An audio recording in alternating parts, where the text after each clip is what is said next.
All right, what's up, Brandon? I am watching LinkedIn as well. It is hung at a minute 22. Oh, here we go. 876. That was weird. It was like 30 seconds it was stuck there, right? I think so. I don't know. I don't know if the video hung. I know LinkedIn was having problems, on Tuesday? Yeah, it was. Well, hopefully you guys can see us now, and it looks like everybody's hopping on right at the right time. So, welcome. LinkedIn has been having a lot of issues. LinkedIn Live is still beta, so it's hit or miss when we hop on. So that's been for sure. How are you tonight, Brandon? Pretty good. It's been a busy day, busy couple days. I mean, I think everyone's kind of feeling that right now with everything's going on with the pandemic, and everyone's now getting back into the swing of things. How about you, Joel? How are Yeah, things going to you? I've been good. Got some work going on in my house, so I've any call I can take, it's on my phone, and then I run outside and try to do some work and check in on the guys. So it's always a good time. But yeah, everybody's saying so. We're switched again. Oh, are we switched again? We are switched again. Look at that. There we go. Good catch, Sean. No. That's what happened, guys. Just to let you know now, Joel works for Usato and I work for Cyber Incision. There we go. Oh, I'm not ready for a switch, man. We're just getting started. No, but yeah, so heads up to those of you who hopped in here early. We have had more discussions on moving this live stream from beta LinkedIn Live. We've been invited to Cyber Insecurity. Now, this is a Twitch stream that's led by Neil Bridges. Yep. What's his name? Neil Bridges. And he basically has 20,000 people already subscribed to that stream. And what he does is every night he has different cybersecurity shows that happen on his stream. I also have a buddy who does Hack the Box videos. I've invited him to come join us. But basically, instead of going to all these different streams to get your cybersecurity live streamers, there's basically one channel. So I thought that was pretty cool. So I'd love to hear what your guys' thoughts are on that. And as we go to you guys, let's give some shout outs, give some claps, thumbs up. Let me see who's here in the channel. And I'll throw some shout outs. Looks like David Greer's in the house. Let me get some of these people on the screen real quick. Yep, there we go. David Demand, seasoned campaigner. Good stuff. Sean Delane in the house. Guys, welcome. Looks like we have Christine. It's a pleasure to have you. Yeah, good stuff. Thank you guys for hopping in. We appreciate you. Brandon just put the link to that, and I'll let you say your 2 words on it real quick, Brandon. Yeah, so Neil and I are actually been working on this for a little bit. Neil's kind of developing the back end. And what's really happening is we're trying to create a network where you guys can have one-stop shop where if you want to go and look at like almost like a TV guide, where if it's 9 o'clock is pen testing, 10 o'clock is, hack the box, 11 is compliance and policies.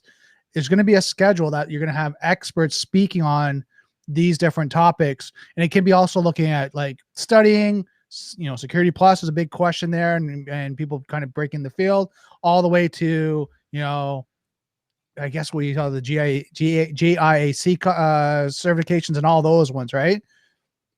So it's going to be pretty awesome, right? Like you're going to have people all over the scale. And Neil asked us, because we do the cyber in security and we do CISSP and we're looking at doing other stuff, to come on and be study guides and be able to take you through different education, different certifications, different topics. So really excited. It's probably going to be the next week or two. We might be transitioning over, but let us know. And this is, again, going back to what Joel said. What do you guys think about that? Like, what's your ideas? Are you guys ready to transfer over? Yeah. Or are you like, I've really enjoyed getting to know you guys here on LinkedIn and like spending this time with you guys. So I think for me personally, I'm going to miss LinkedIn just because like, it's small group, right? It's Emmanuel, it's Vivek, it's Sean Delane, Salome, Christine, like David. I know you guys now, right? It's been so cool. If we were to move over to this, it would be hundreds, if not thousands of people watching the streams, which would be awesome. I don't know how we're going to do the gift card thing. Speaking of which, are you ready to kick that off, Brandon? I am actually ready. And I respect you guys too. Just to let you guys know that, like Joel said, love you guys, love everything that's going on. And I mean, we're learning just like you guys are. We're learning from you guys every single time, every episode we do. You guys throwing some insight of how you guys are dealing with your real world, how you're implementing the different topics that we're talking about. I mean, we're all learning. So it's awesome to have you guys go along this journey with us to be able to share your experiences and what you're learning too. And then, yes, let Vivek keep winning. I don't know about let him win. Give this man a run for his money. All right, He's not. Let's be honest. He's got Google on the side there, and he's just searching as we go and answering the questions. He's just rhyming them off. speaking of which, let me hide the URL real quick. Hidden from Vivek. Okay, perfect. Let's go ahead and kick this off, guys. So give a thumbs up, refresh your page real quick if it's hung on you.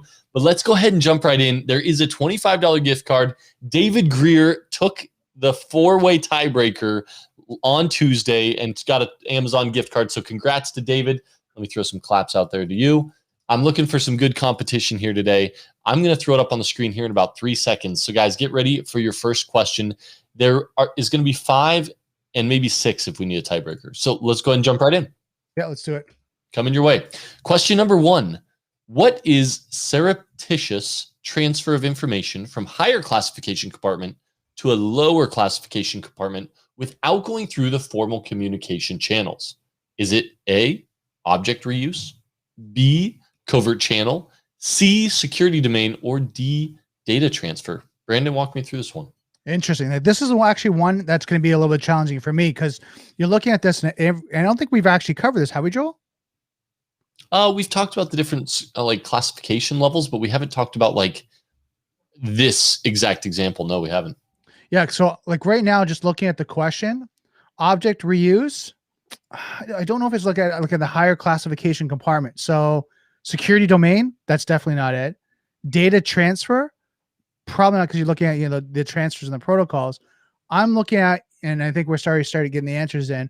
I'm actually looking at it's going to be between A and B for me. What about you, Joel? Let's take a peek real quick because we actually have B from David Greer right away, C from Vivek, and then Sean and Emmanuel in second and third with B. So let's go ahead and reveal the solution. It is B, covert channel, right? So if it's not using the formal communications channel, it is using a covert channel, right? So it's basically an entity is receiving information in an unauthorized and potentially unpredictable manner, aka covert channel. So well done.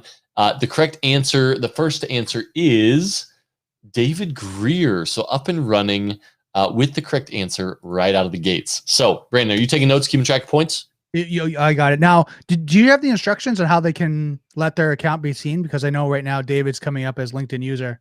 Oh, who was the one who had to go through that? I forget who had the instructions. I think I posted them somewhere. Heads up, David, you have your privacy settings set so nobody can even see your name. And just a heads up, here's what it kind of looks like. When I throw your name up, it says LinkedIn user, which is fine if that's what you want. Or when I throw somebody up, you can see their name. So just a heads up for future streams as well. You have your settings set so nobody can see your name. So yeah, I think it's under privacy settings. I think you're right. All right, heading down to question number 14. Which of the following is given the responsibility of the maintenance and protection of the data? A, the data owner, B, the data custodian, C, the user, and D, security administrator. I hope this one is an easy one for you guys. Brandon, kicking it over to you. Well, right now we already know it's not who is the maintenance and responsibility. It's not going to be the user. It's not going to be the security administrator. So you either got the data owner or the data custodian. So to give you guys just kind of a cheat, it's between A and B. All right, let's see what we come up with here. Yeah, Vivek said he's out. So he's tapping already, David. You got him scared. Just kidding. Vivek, with the quick B, that is going to be the correct answer, right? So this one was an easy one. Data custodian, right, is the one who's responsible for maintenance and protection of the data. And this is usually assigned to the custodian from the owner, right? I believe it's going to say that. Yep. So here we go. It's usually IT or security department implementing maintaining security controls or maintenance, backups, periodically validating the integrity of the data and restoring data, etc. That is your data custodian. All right. Great job, guys. Let's move on. Here we go. Question number 3, 1 point for Vivek, 1 point for David Greer. Question 15. In discretionary access environments, which of the following entities is authorized to grant information access to other people? A, the manager, B, the group leader, C, the security manager, or D, the data owner? Brandon? So in discretionary access environment, right, which is the entirety of the authorized to grant information access to people, right, to other people. So, actually discretionary access, well, then, that's going towards data, right? So it's not going to be the manager. It's not going to be the group leader. It's not going to be the security manager. So, if we're going to go this and you're starting to see these answers come in, it's going to be D. I think you're wrong, Brandon. You think I'm wrong? Okay, let's see if I'm wrong. Correct answer is E for Peter Franklin. Final answer. Final answer? You're right. Data owner is the correct answer, but Peter said I'm the one who does that. So absolutely. We got D from Vivek, I believe, first, and then Sean and Emmanuel and Christine and David all very close behind. And what did he say? Always data is owned by data? I don't know what you're saying, Vivek, but data owner is the correct answer, right? The owner is able to give access to individuals, especially in a discretionary access environment, and also can assign data custodians. Typically, you want to ask, though, just a heads up if you're going to your security team. Exactly. All right, here we go. Great job, guys. On to the next question. We're going to start ripping through these. We got a couple more. Question 16. Who is ultimately responsible for the security of computer-based info systems within an organization? A, the tech support team, B, the operations team, C, the management team, or D, the training team? Okay, you guys should be getting this. I mean, this should be pretty easy for you at this point, because right now it's not the tech support team. Is it the training team that's responsible? No, it's not. All right, so you got between the operations team and the management team. Well, we have security, right? What's that? I said ops could include the security team. It could, right? But when we've heard so far, the operations team, right? We haven't heard that yet. That's come out. Mm-hmm. Right. So I'm leaning towards C. Let's see what everyone else is getting. C, the management team. So hopefully we got some answers. Yep, we got management equals CISSP, but who got it first? I believe David. So that means we got a two-way tie this time. But guys, it's not too late to catch up. We got at least 2 more questions coming your way. But it looks like everybody got that right. So fantastic job, guys. All right, here we go. Question 17 coming right up. Which of the following embodies all the detailed actions that personnel are required to follow? Remember, all the detailed actions that personnel are required to follow. A, standards, B, guidelines, C, procedures, or D, baselines. Brandon? So let me go pull this up. I was just kind of catching up. We got actually a lot of people answer that. Alexander jumped in, Abraham jumped in, so everyone got that. So good job. So what we're looking at here, which of the following embodies all details actions of personnel are required to follow? So is it standards, guidelines, or baselines? Right? It's not, I wouldn't say it's standards, because that's the standards that you set from any of the governance. Guidelines is something that company organization set, so it could be guidelines or procedures. But is it a baseline? A baseline is your baseline of your organization, or a baseline of something you're doing. So you're looking between B and C, but now it's looking at actions the personnel require to take. So I'm leaning towards more C. Yeah, remember, guys, guidelines is like recommendation. Right. Procedures is like, here's XYZ that you need to follow. Let's go ahead and find out. C is the correct answer. Brandon, who got that one right first? I'm curious. David. And it looks like we got some A's and C's in there. So standards, let's go ahead and touch base on standards real quick, just so you guys don't get that one on the exam. But okay, standards are compulsory rules indicating how hardware and software should be implemented, used, and maintained. Standards provide a means to ensure that specific technologies, apps, and parameters and procedures are carried out in a uniform way across the organization. They do not contain all the detailed actions that the personnel are required to follow. Those are found in the... Brandon, fill in my blank. Don't leave me hanging. Procedures. Come on. All right. So I was actually just counting up. Okay. Who do you think won? You know what? Sean's been really close. I'm not looking at the chat right now, but Sean's been really close every time. Did he come in first this time around? No. Who is it? Was it tiebreaker? No, not even. What? Who got it? David. David Greer?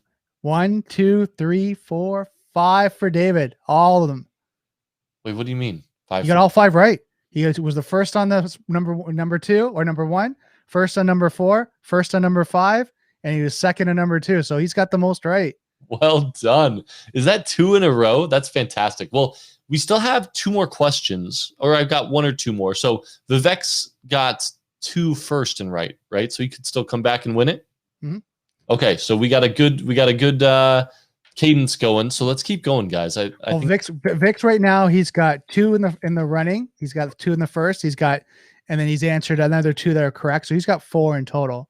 Man. But David's leading with 5. David's crushing it. Well done. All right, let's keep going. Question 18. Who can best decide what are the adequate technical security controls in a computer-based application system in regards to the protection of the data being used? the criticality of the data, excuse me, and its sensitivity level. Whew, that was a tongue twister. I should probably touch base on that one again. Who can best decide what are the adequate technical security controls for a computer-based application system? System auditor, data or information owner, system manager, or data or information user? Well, it's not D. It's not T. It looks like It's not C. It's not C. It's not A. Not the auditor. So it's got to be B, and it looks like everybody's running through with the correct answers today. So I think I saw David said. Well, we got Vivek on first. There we go. Yeah. So every time I say LinkedIn user, say Vivek got me. Well done. So is that a tie for first? Even though David hasn't gotten one wrong yet, which is pretty amazing. I think that's a tie again, right? So we need a tiebreaker. We got 3 for David, 3 for Vivek on first. Yeah. Okay. Looks like we got another tie. And then, guys, next week, I want Vivek and David to still participate, but we got to share the love. Is that fair? That is fair. I think it is. All right. We got to share the love. So I still want to see you running the boards, but guys, we got to let those with maybe a little more latency on their systems, somebody with a not quite as expensive of a router win this one of these times. So salute to both of you guys, because you guys are quick on it. All right. Are you ready? Here's for the tiebreaker. Everybody still answer. Vivek against David. The first correct answer will win a $25 gift card to either Buffalo Wild Wings, because I love that place, or Amazon. Ready, Brandon? Ready. Okay. Here we go. Let him start typing it in Google, and then I'm going to switch it up on him. Okay. So which of the following is not? Just kidding. Here we go. The owner of a system should have the confidence that the system will behave according to its specifications. This is termed as A, integrity, B, accountability, C, assurance, or D, availability. Okay, so hold on. We're not giving any help on this one. This one they should have on their own. They should have it, and it's an interesting one, and I like it, which is why I picked it beforehand. So, oh, and that's cool. We got an Australian on the line. Did you see that? We have. Oh, yeah, that's awesome. And we have a winner. We got a winner. Yep. All right. Our LinkedIn user, David G, was the first one. David, well done. Round of applause for David. That is fantastic. It is actually, hold on. What did he answer? Do we know? What was the answer? Actually, hold on a second here. We have all these guys answering. Just give me a second here. Hold on. We might not have a winner here. Hold on. Okay. So if we're and this is why I picked this question, because I think, and I'm looking at the chat now. Okay, let's go through this. The owner of a system should have the confidence that the system will behave according to its specifications. So walk me through the CIA triad, Brandon, because you got confidentiality, right? Is the confidentiality that the data is secure and not, it's for the individual. The integrity of the data is not changed or modified, and the availability is to make sure that it's accessible at any point in time when you need it. But none of that has to do with confidence in a system's behavior. And that's where I was thinking that they should all have it, because I didn't read the question myself. So it's not integrity, it's not accountability, it's not availability. Nope. So it should be assurance. And so this is why I picked this one, because it was kind of a twist, right? We always see the CIA triad asked in these questions, and you would assume it's integrity or accountability. This one was assurance, because in a trusted system, all protection mechanisms work together to process sensitive data for many types of uses and will provide the necessary level of protection per classification level. Assurance looks at the same issues, but more in depth and detail. So you know who got that? Who got it? Abraham and Sean. What? All right. Well done, guys. That's weird. So what do? We still got a tie? We still got a tie. All right. Hold on. I'm going to stop this screen share real quick, because I got to find a better one then. Well done, Abraham from Aussie. Well done. Okay. Yeah, give me a second here. Let me do a tally count just to make sure. All right, I'm gonna pick a different page real quick. Let me get a good one. Yeah, we got a three-way tie. Well, we got a two-way tie here. David's got 3 first. Vivek's got 2 first. Hold on. All right, guys. I need to should we do a policy one? Should we do no, not that one.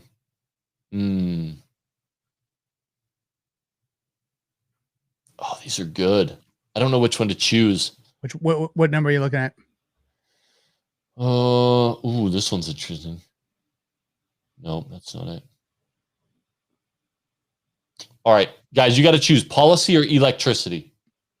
Comment in. Let's in the chat. Policy or electricity? I want to hear it. Dave's already saying, "Give it to Vivek. He won on Tuesday." I don't know. Vivek's won twice too, so this is all. Yeah, this is fair game. This is not. There's no charity here. That's it.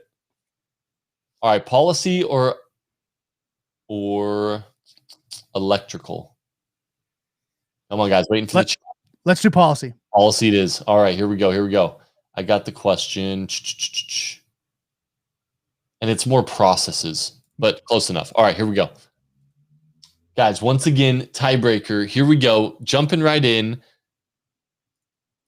Here it is. Question 24. The US-EU safe harbor process has been created to address which of the following? A, integrity of data transferred between the US and European companies. B, confidentiality of data transferred between US and European companies. C, protection of personal data transferred between US and European companies. Or D, confidentiality of data transferred between European and international companies. This is a good one. Now let's see what they've got here. So David's in with C. David's in with C. Okay. Abraham's in with C. Yep. Emmanuel's got C. And also Katharina from San Jose, California. Welcome. I was born in San Jose, so I do miss it a little bit, but welcome to the show. Got people from all around the world today. Awesome. All right, so it looks like most people said C, but Sean got it right last time, and he's saying B. So let's go ahead and reveal the solution. Brandon, do you have a guess? Data protection privacy between use and EU. I'm going to go with C. I'm going to go with C. Protection of personal data. You are correct. It is C. Protection of personal data transferred between US and European companies. All right. So it looks like David got that right. David won it. Out of the gates. Well done. Everybody give it up. Round of applause for David. Let's see if I got that on here. All right. There you go. Well done, buddy. Congratulations. Gift card. I'm going to give myself 24 hours this time because I was a little late on the last time, but you'll have a gift card in your inbox. I got your email already, so I'll shoot that your way. And this one, you're not allowed to let your wife spend. Deal? You got to buy something. All right. Yeah, now there's rules on it, huh? You just can't. My wife spent all my gift cards today too, so I feel your pain. But you have to tell your wife. Joel said I have to spend it on something I want. So here we go, guys.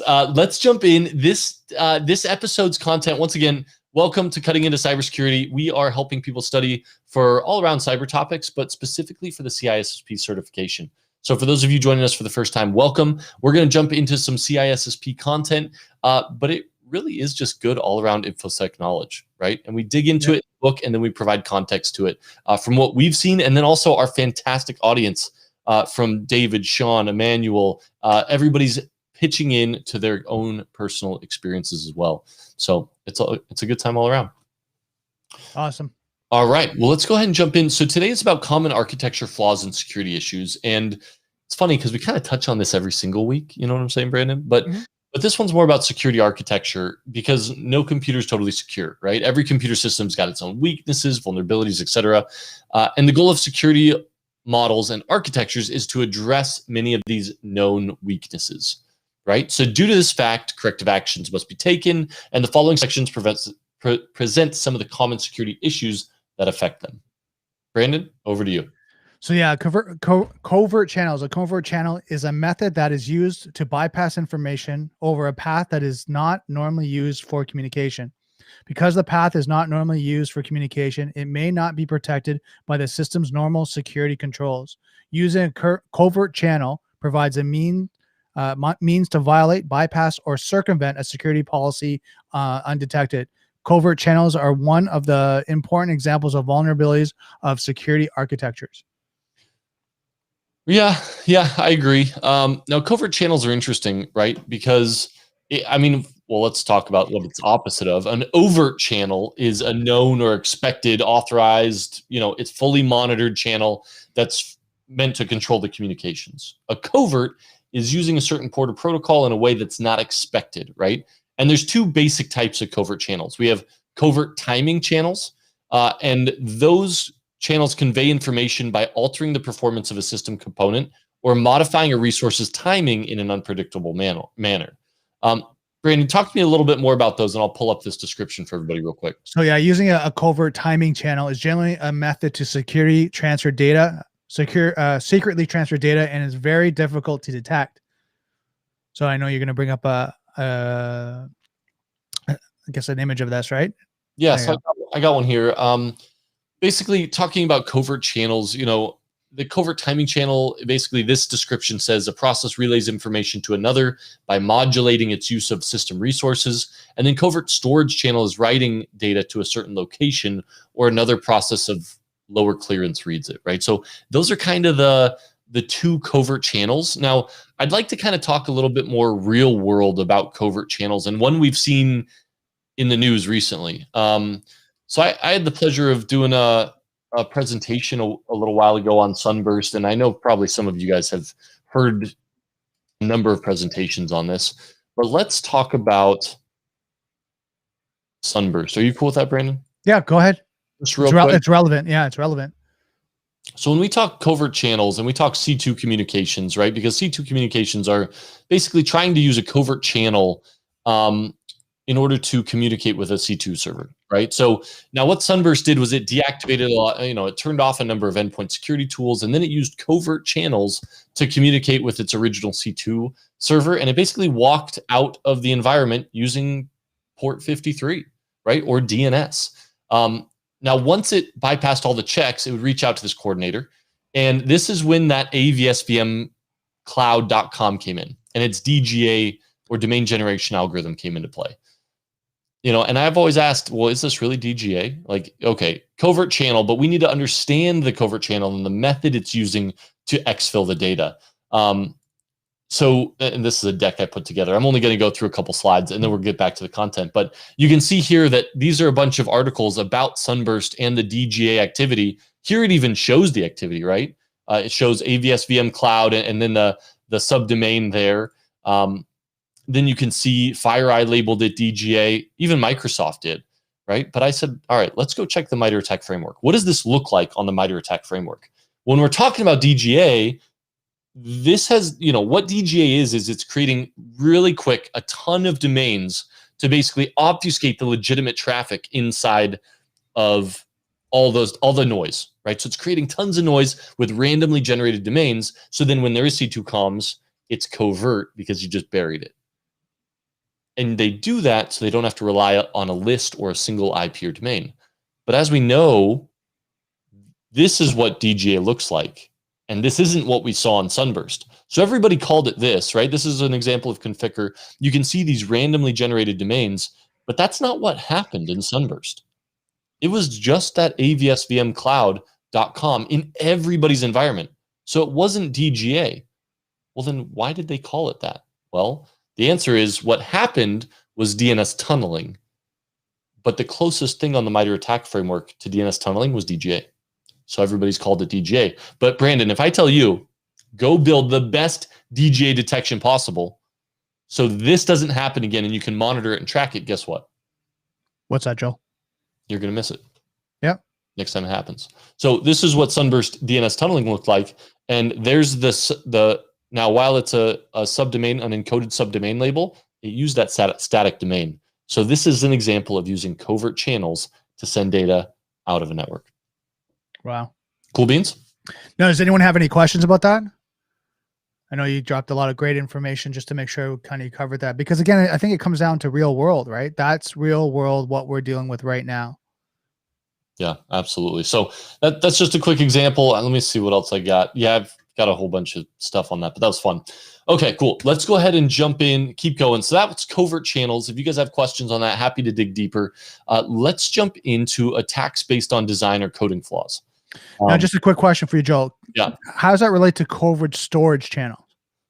So covert storage is like using storage to basically exfil data, right? A channel where, well, let's read it. So when you're doing storage, you're talking about writing data to a common storage area where another person or process can read it, right? So you're putting it kind of in a common area. So you're moving the data around and storing it someplace else. Well, then you're granting or somebody else already has permissions to access it who shouldn't.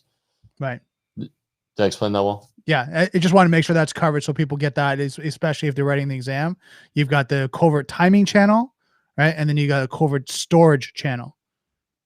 Yeah, exactly. And real quick, David had a question, our good old LinkedIn user. He said, so was the subdomain label encrypted to point back to hacked victim? Yeah, basically what and I can bring it up real quick. I got a little, I like pictures, David. You'll learn this about me. So let's walk through this. So bottom left-hand corner, let me share it. Bottom left-hand corner, let's hide this question, is the attacker. Okay, you move up and to the right, that's where the DLL will execute, and then the backdoor activities start. Then the backdoor would inspect the environment. Once it inspected the environment, it would then disable the endpoint security tools. It would run a number of checks, right? Make sure it's not in a sandbox, it's not at SolarWinds, it's not being analyzed by Wireshark, etc. Then what the backdoor would do is it would gather information. And one of the things it would gather is the domain it's in, right? So one of the ones, for example, we saw decoded was corp.qualys.com. And then it would also gather a little more information about the host itself. And then it would send that in DNS out to its C2 server. So you say encrypted, it was actually encoded. A company came out and was able to decode those. So they released the script to do that. So then we were able to decrypt all of those communications we saw, and they did a public dump of them, and we could basically tell who'd been compromised by Sunburst through that dump. Wow. Yeah. That's awesome. Yeah, so good stuff. All right. Where are we? Real quick. You got to keep me on track, Brandon. Yep. Attack based on design or coding flaws and security issues. So I'll kick us off in this section that follows. We cover common sources of attacks or vulnerabilities of security architectures that can be attributed to failures in design, implementation, pre-release code cleanups, or out code mistakes. Although they're avoidable, finding and fixing such flaws requires rigorous security conscious design from the beginning of the development project and extra time and effort spent in testing and analyzing. This helps to explain the often lambert state of software security, but it does not excuse it. Yeah. So now I don't know if you guys know this, but we could go back to SolarWinds. So as you guys know, no human writes flawless code, right?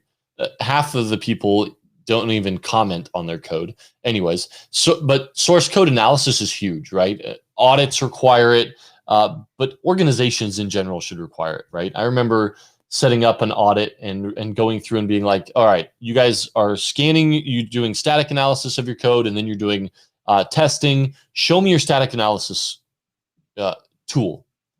And they go, yeah, we got it. Here it is. This is the tool. Like, okay, well, let's run the tool.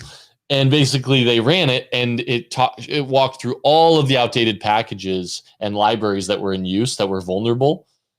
And they had the tool, but they were running it, but they never used it or implemented any of the feedback. It's like, no, guys, this isn't a check you do to just check the box for an audit. You got to use it, right? So now it's interesting because I don't know if you guys know this, but TeamCity was that actual tool they were using. Well, now we look into the future, and TeamCity is being eyed as one of the potential ins into SolarWinds on how they originally got into the dev ops cycle. So interesting stuff there. Wow. Yeah, and so TeamCity is a static analysis tool. So, all right, jumping in. Let's keep going, trekking through this content. It's good stuff. Brandon, will you check the comments for me? Make sure we don't have any questions jumping up, and we'll just jump right in. Not yet. Just Vic. Vic saying David is hot. I mean, brain hot. Yeah, wicked smart. Oh man, see, I wish I had an Australian accent. I got a guy. Oh, we got an Aussie in here. We'll have to get a voice recording from Abraham and just.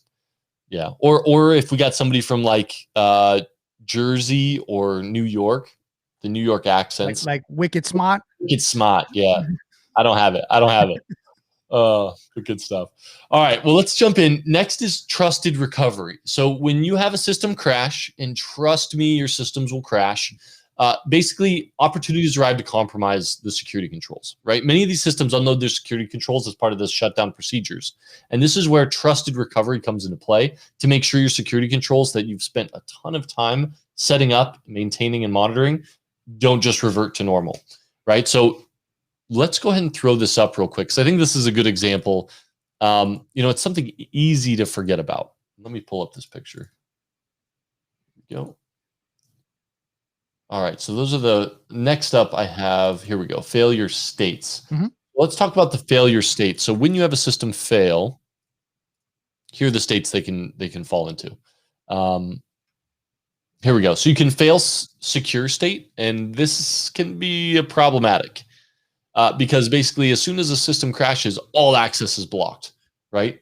That's when security is the first priority. But Brandon, what are we always balancing? You got security and availability and usability, right? So availability, you're spot on. But let's say you fail close, what happens? You have no access, right? Right. So you fail close, you fail secure, everybody loses access, and that can be a big issue. Well, you talked about that the last several episodes again when it failed secure on an actual access point, right? And people couldn't get out of the door, right? It was locked closed. You just DDoSed yourself, right? Or I think it was somebody in here actually. I think it was Vivek maybe talked about fail secure on the doors, right? And then what happens if you have a fire? Right. It could be a huge issue. So hold on real quick. We got some people in Jersey. Oh, that's right. David did say he was in Jersey. Sean's Boston, I think. Sean's in Boston. Very cool. David is Jersey.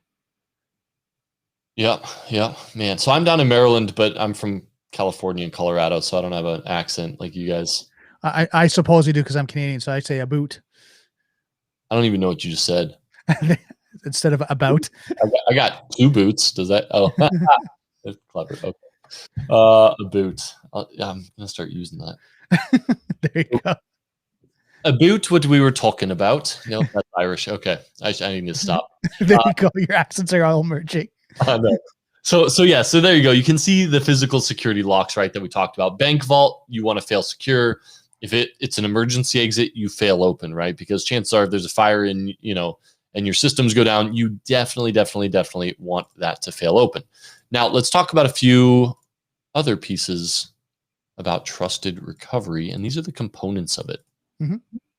And when we're talking about the components, in order to prepare, what kind of fault tolerance do you have in place? Right. And I love fault tolerance because microservices and the cloud make it wicked easy, right? You can have multiple instances. If one fails, you can just have a load balancer, send traffic to your other instance that's on backup. I mean, we have come light years from where we've been in regards to computer systems for trusted recovery components. And then backup solutions, right? It's always the story of, hey, we got backups for years. And then you plug the backup in and nobody tested it. Yeah. Right. You always hear that story. So, and then your recovery process, right? I think this is always interesting because you should have your system reboot into a single user in a non-privileged state. But you know what we see way more often, Brandon? What's that? You get a system reboot and it drops you into root or admin or right. I mean, it's just because now you're starting fresh. You got to reconfigure things like, boom, you're admin. Well, guess what? That has been taken advantage of a lot. And it is not hard to reset systems. If you've ever gotten a blue screen, Brandon, you know what I'm talking about. Oh, wasn't that the Microsoft Windows 95? Or was it Windows 98? One of them. But has anybody never gotten a blue screen? I haven't in a long time. I mean, I'm Mac now, but. Well, yeah, that's the thing. I think probably about a month ago, I have a Windows system that I use too. And probably about a month ago, I got a blue screen. Really? See, I'm all Linux. I'm all Mac. I love it. I don't know if I'd go back. Even on my Windows box, I dual boot. Yeah. And I just use it for Kali. So I don't know if I'll ever go back. We'll see.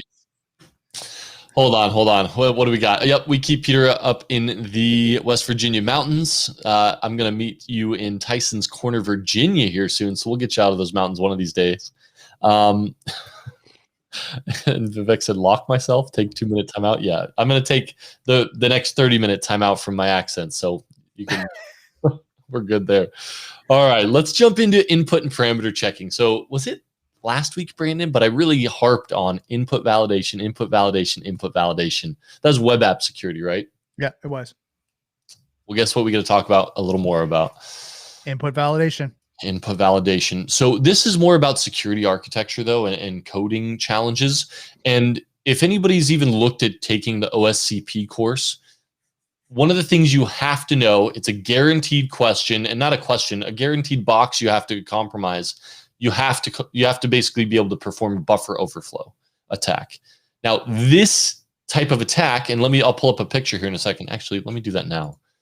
But this type of attack is when you cause a buffer to overflow. Now, what happens is once the buffer overflows, it then will take that and you can basically start executing arbitrary code. And if you don't know, Brandon, that's not good. But here's kind of what it looks like, right? So there's your buffer. You can see the username. But if you're not validating your input and you go over the amount of characters you're supposed to have or you're expecting, well, guess where that overflow goes? Right. At the end. At the end, right? And so that's your buffer overflow. Now, it's not as easy as this. Please don't think it's this easy. Like a lot of it's trial and error and like taking notes and like figuring out where the buffer overflow is and more trial and error. But buffer overflow is a big problem because if you don't impose a limit on the amount of data that your software has to accept, it's going to be a problem. You know, you just have to check the amount of characters, check the amount of bytes, ensure you're validating your input, or else somebody else is going to basically supply malicious instructions as part of your program, and they're going to put it in the buffer overflow. So yeah, hold on, here we go. So Google Forms has built an input validation with regex. That's kind of cool. Now, I know you can do like Google query language on all the Google Docs. I had fun with that. We got a guy who's wicked smart with that kind of stuff. Oh, shoot, I looked at my 30-minute one. Sorry about that, Vivek, but you're going to have to start put like money in a cookie jar or something. No, you know what I'm going to have to do? I'm going to have to like in these buttons, I'm just going to get a little bit of accent from everybody. So when I want to say wicked smart, I'll just have like someone saying it. Someone from Boston saying, I'll have Sean's voice. I'll have him send me. You can get Ben Affleck from one of the, I think it was movie, Good Will Hunting. He's wicked smart. Wicked smart. Yeah. Yep, I could do that. Oh, cool. All right, but talk to me, Brandon, a little bit about the buffer overflow vulnerability real quick. So the party responsible for a buffer overflow vulnerability is always the programmer whose code allows non-sanitized or unsanitized input. Due to diligence from programmers, can eradicate buffer overflow completely, but only if programmers check all input and parameters before storing them in any data structure and limit how much data can be preferred as input. Yep. Right. So proper data validation is the only way to get rid of buffer overflows, right? Otherwise, these overflows, like we mentioned, it's going to lead to a familiar pattern of critical security updates that are going to have to be applied over and over, right, to close the point of attack. So, all right, jumping into the next one, maintenance hooks and privilege programs. Brandon, take me through this first part real quick, and I'm going to pull up a quick picture for him. Yeah, sure. Maintenance hooks are entry points into a system that are known only by the developer of the system. Such entry points are also called backdoors. Although the existence of maintenance hooks is a clear violation of security policy, they still pop up in many systems. Yep, spot on. So let's talk backdoors real quick, and then it's back to Sunburst with us, because as you guys saw, they built in a backdoor, but I want to talk about where they built it. So why it was so impactful and effective and widespread. Mm-hmm. But let's talk backdoors first. So a backdoor, also known as a maintenance hook or a trap door, right? This could be an access hole deliberately put there by a developer, right? To facilitate easier testing during development or even during production, right? A lot of companies who do software, it's much easier when the developer can get hands-on to fix stuff, right? So if they're not as secure or if they're not as confident in their code and their platform and their application, sometimes they do this intentionally. Mm-hmm. But as we've seen from the past, if you put a backdoor, guess what? Somebody else could also find it, right? Now, it should always be removed before it goes into production, but it doesn't always. And they can also be placed there by a attackers and people you don't want to place backdoors, such as what we saw in SolarWinds. So let's head on over, and I have a quick picture of exactly where the backdoor was placed in SolarWinds and then how it was deployed and why it was so impactful. Here we go. So here is your DevOps maintenance hook. And let me know if you can see this, Brandon. All right, so here we go. This is SolarWinds. And this is their DevOps cycle. So here we go. They planned, they wrote the code. Here is where they injected that DLL.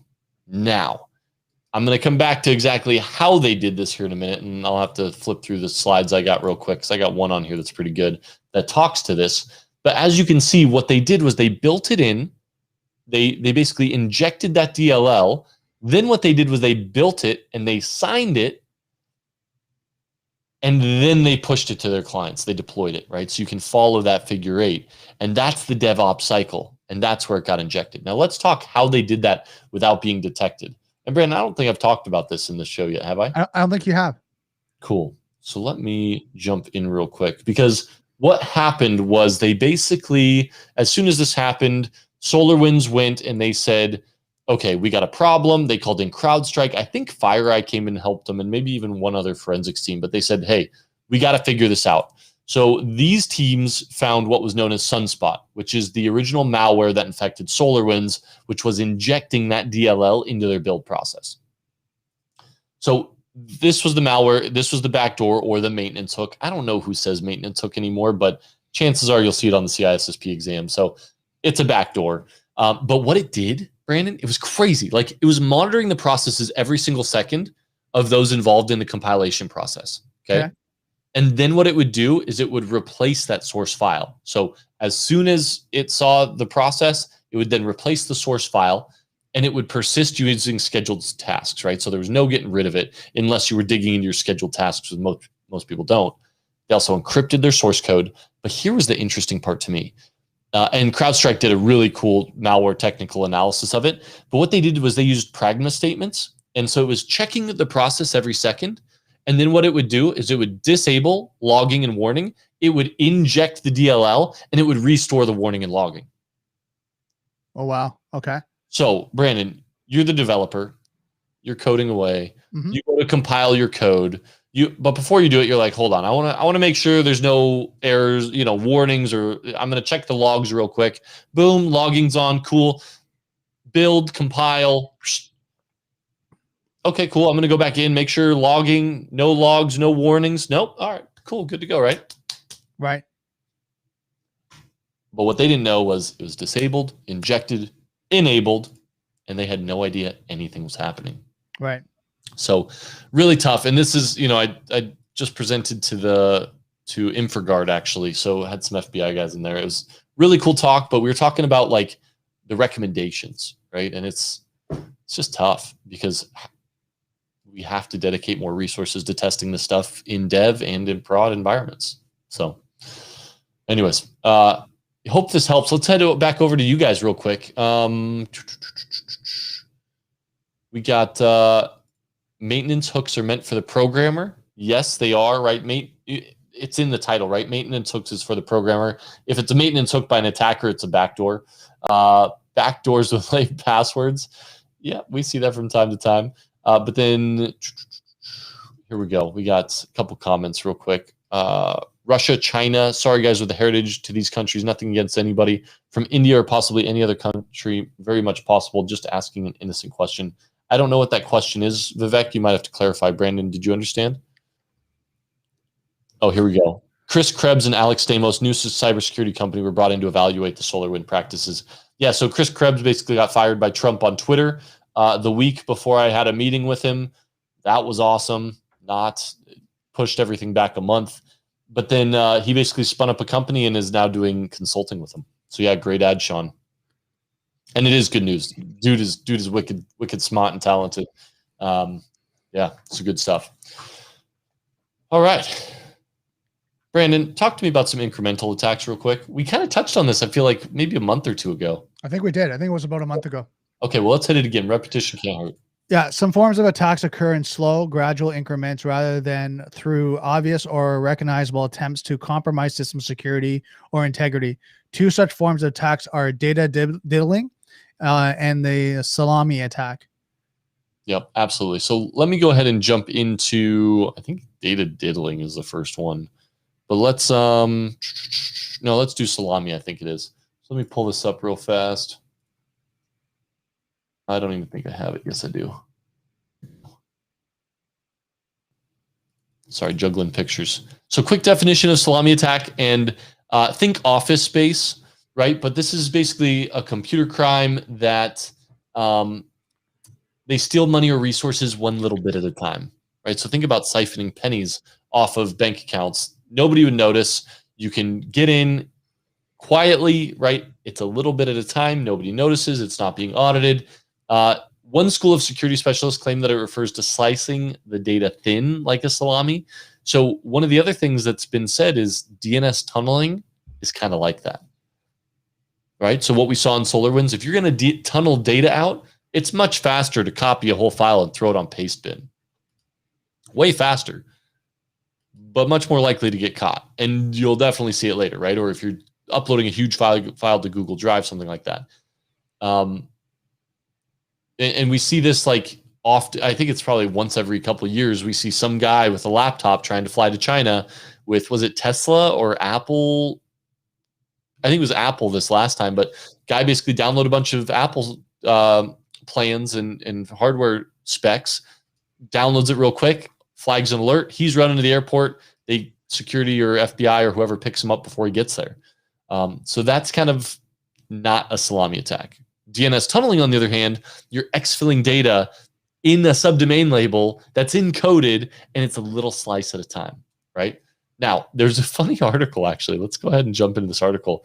This was actually on the CISSP content page, but it basically, there was a guy who, like Office Space, basically was collecting free micro deposits from online brokerages. And he was indicted a few pennies at a time. He was 22, so probably watched Office Space and then went and tried it himself. What do you think, Brandon? I'm sure he was like, no, this can't be real. Can I really do this? And then he started doing it and seeing it. Oh my God, it's actually working. Well, I mean, everybody does this. Have you ever second guessed those micro deposits when it said, hey, give us your account number. You'll see 3 or 12 or 70 cents in your account and just confirm the amount. Does you do that? You don't even think twice, right? Right. This guy found a loophole for it.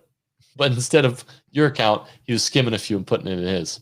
Right, exactly. Well, wasn't it Office Space that how they got caught? they messed up with a decimal point? Yeah, I think so. Right? Yeah, after the decimal. Now banks calculate and retain 6 or 7 digits. That's pretty cool. Is that David Greer? Yeah, I think so. Very cool. No, great ad, David. I think that's really interesting, right? So they're going much more than just a penny, right? They're looking at fractional cents and they're tracking all of that. So it first came from Superman 3. Wait a second, really? I'm gonna have to go watch this. Peter, though, I'm pretty sure he's a movie buff, mostly Star Wars, but it looks like he like the original Star Wars Superman 3. Peter, Christopher, are we talking Christopher Reed, Superman 3? I gotta know. I gotta know. I want to see it. Was it Lex Luthor? Because I'm back. I'm just playing. Okay. let's keep going. Are you getting them confused? Isn't that Batman? No, Lex Luthor's Superman. I know, but he didn't say I'm back, did he? No, it's probably Joker. I'm just bald, so I get called Lex Luthor at work all the time.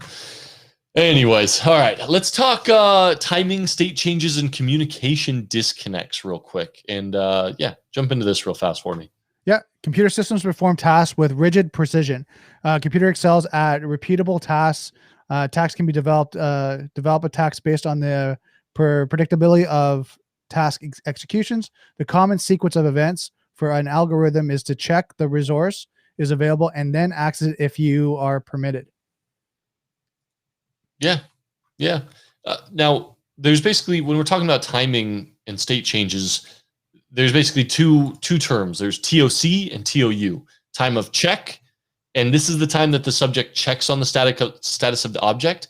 And then there's time of use, right? So once again, back at Sunburst, it's crazy how it like teed this up for me. But time of check, it's checking every second, right? Time of use is when it goes into compilation stage. It disables the Pragma statements, injects the DLL, re-enables Pragma statements, goes back to time checking every second, right? So really interesting stuff. But yeah, and so there are also time of check to time of use accounts or attacks that are often called race conditions, right? Because the attacker is racing with the legitimate process to replace the object before it's used. So a little different, right? Because we're talking about chasing a process as it's beginning to kick off. And those are what are called race conditions. Yep. So I think Emmanuel had it right before we even got there. Race condition, 100%. So if you see time of check or time of use, chances are they're going to be talking about race condition, right? So just a heads up for the exam. Okay. So Peter is right. It's actually in the Wikipedia. It actually references the salami slicing. So how did they use it though, Brandon? Dig in for me real quick.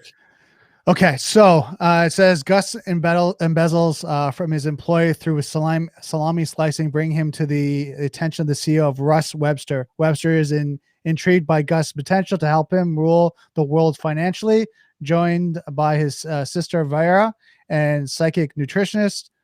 And then Ross blackmails Gus into helping him. So, Russ blackmails Gus into helping him. So that's the scenario. So it's actually in Superman 3. So nice job, Peter. Yeah, good job. It's kind of funny because some argue that like salami attacks will never occur in the real world, which I thought was kind of interesting. And that was in the content. Just because it's kind of rare, right? To see like somebody slicing off that much, but who knows? I mean, I've never seen it besides that one article that they posted and Office Space and now Superman 3. So. But now you know if you do any Trivial Pursuit, you know where it came from first. That's right. Right. Reference Superman 3 first. That is too funny. Oh, David, I appreciate you. I do look like Lex Luthor. Well played. Okay. Oh, here we go. It looks like Richard Pryor as the computer genius was doing the hack. I'm sure it was like cool music and like hoodies involved. We'll see. And actually, David Greer said salami attacks are very popular, right? Okay. So yeah, I mean, when we're slicing up data and exfilling it, but in financials, yeah, I mean, I could see it. I've just never seen one, right? I mean, DNS tunneling and like exfil of data in small slices, yes. I don't know. I just don't consider that salami attack personally, but I guess it could be classified that way. But yeah, so good stuff. Well, let's keep rocking. Where are we at? So we're at technology and process integration. Kick us off, Brandon.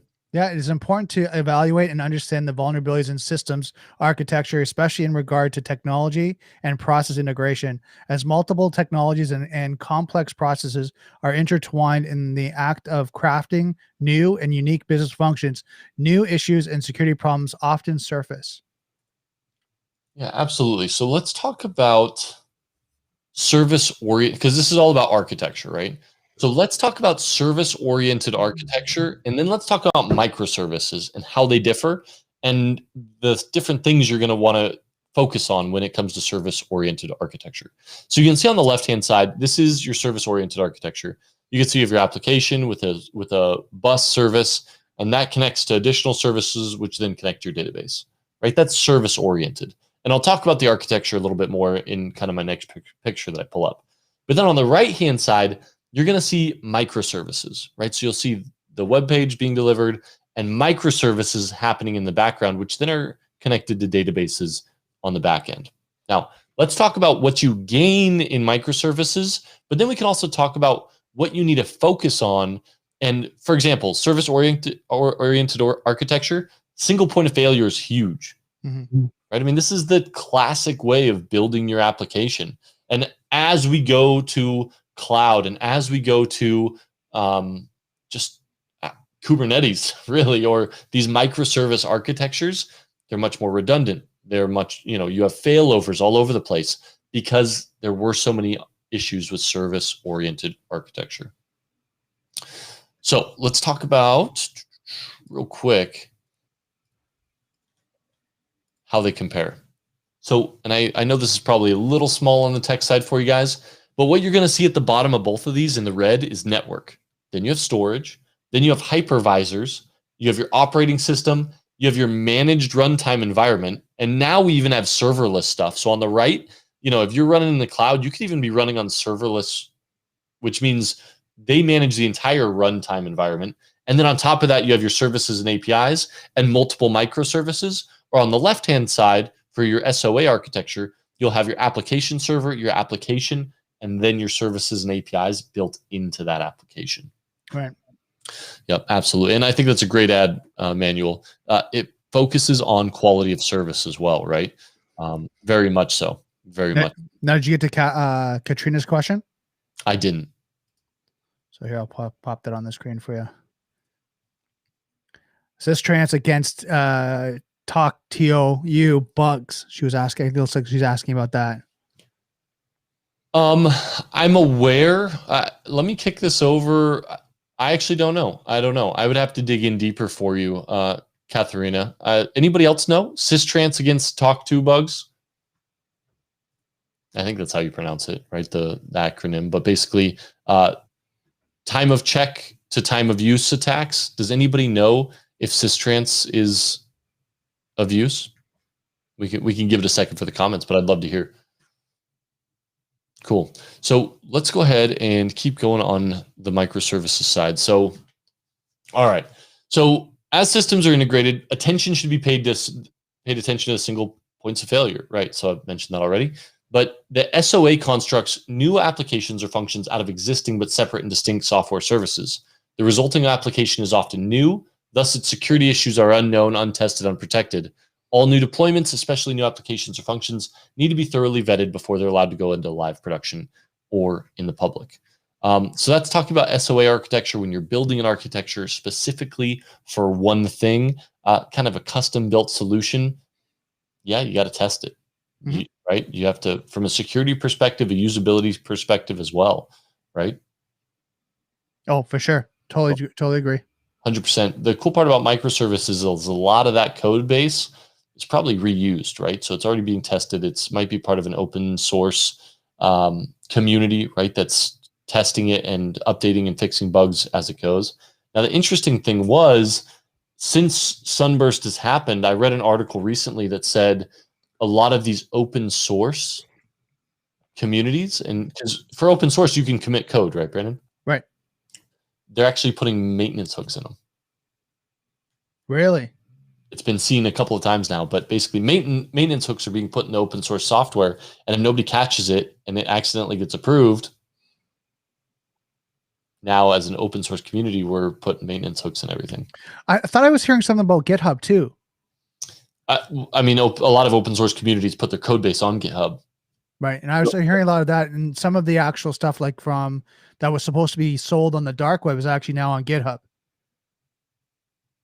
Right in plain sight. I mean, even the Sunburst stuff was posted on Reddit, right? Because I mean, as long as you make it difficult for attribution, jump through a few proxies, spoof everything about you, through a couple Tor nodes, they're not going to find you. So yeah, it's really interesting stuff. All right, so we got one more section. Yeah, and we already talked about this one too, but I'm happy to jump in again. I thought there was an interesting update that I put at the bottom that I can share. Yeah, for sure.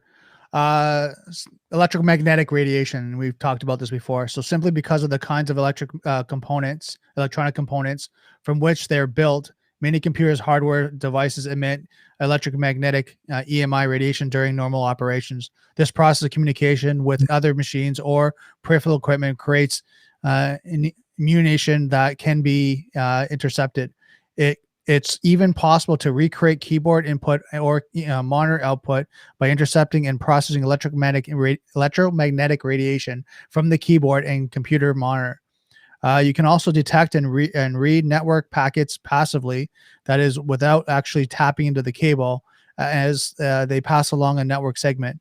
This immunization leaks can cause serious security issues, but are generally easy to address. Well, and so we talked about this in a previous, right? So we talked about the different things that the different old monitors were leaking. We talked about securing DoD buildings, etc. And so I saw this pop up again, and I kind of put on my tinfoil hat this time, and I was like, okay, we keep hearing about EMP. And let me share with you what was just like 3 days ago. The Air Force released an article saying that they want to harden their B-2 bomber to withstand an EMP attack. And I'm sure that's going to cost a fortune. So I basically said, okay, if the Air Force is worried about EMP, maybe I should be a little concerned about it, right? What could I do to protect some basic electronics from an EMP? You want to know what the answer is? Well, you had the Faraday cage before, right? I had the Faraday cage before, but let's say it won't fit in there, right? It's bigger than a laptop or a cell phone. Right. What do I do? Copper? Yeah, but copper's expensive. You know, the answer was you get a metal trash can, one of these 33-gallon ones, and you put your items in wrapped by cardboard, right? So the metal's not touching it. You wrap the trash can in cardboard, and then you wrap each electronic in 5 layers of tinfoil, and then boom, it's EMP proof. Okay, my first question is, where did you see this online? You'd be amazed how many people are really, really worried about EMPs. It was just a prepper webpage. Like, what can you do? And this guy tested, he actually put stuff in his microwave, and so a microwave only protects it from, I think, low voltage or like only a certain type of electromagnetic pulses, but not full frequency.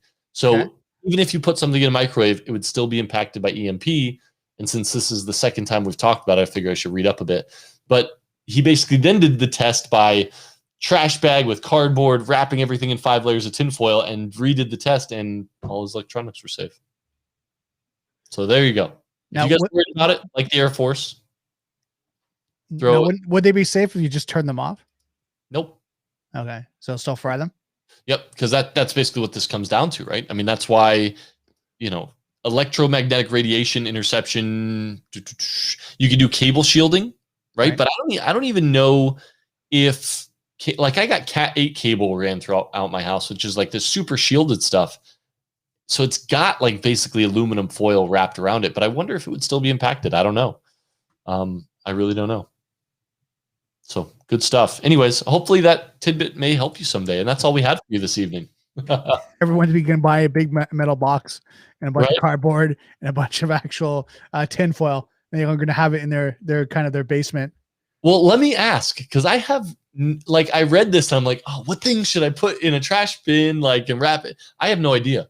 So if you guys have any idea of what you would put in a trash bin to be EMP proof, what would you put?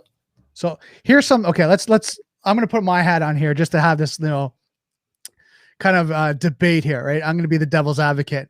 Okay. If an EMP hits, what are you going to use your electronics for?